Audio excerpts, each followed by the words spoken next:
President Trump calling for an additional 25% tariff on all foreign steel and aluminum coming into the U.S., which is a major escalation of the action that he took during his first term. Economists warn price increases will be felt throughout the entire supply chain. National correspondent Atra El-Nashar reports from Washington. A new week starting with a new round of tariffs from President Trump. Any steel coming into the United States is going to have a 25% tariff. What about aluminum, sir? Aluminum too.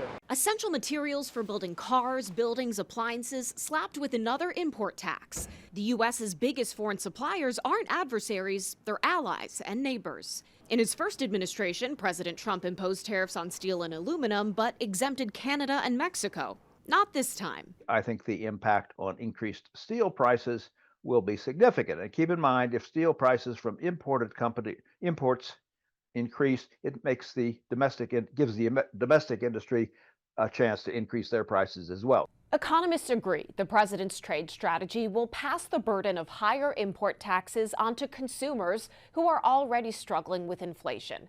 Here's what the president said about when people can expect some relief. Or are you kind of saying to them, hang on, inflation may get worse until it gets better? No, I think we're going to become a rich. Look, we're not that rich right now. We owe $36 trillion. That's because we let all these nations take advantage of us.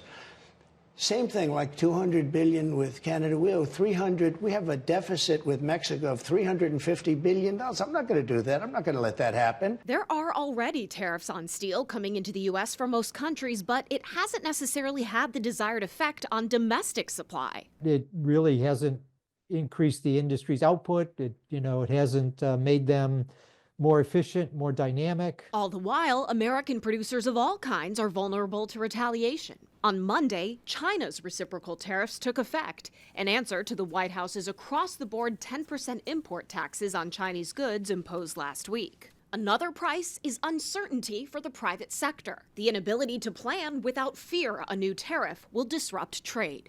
In Washington, I'm Atra El-Nashar reporting.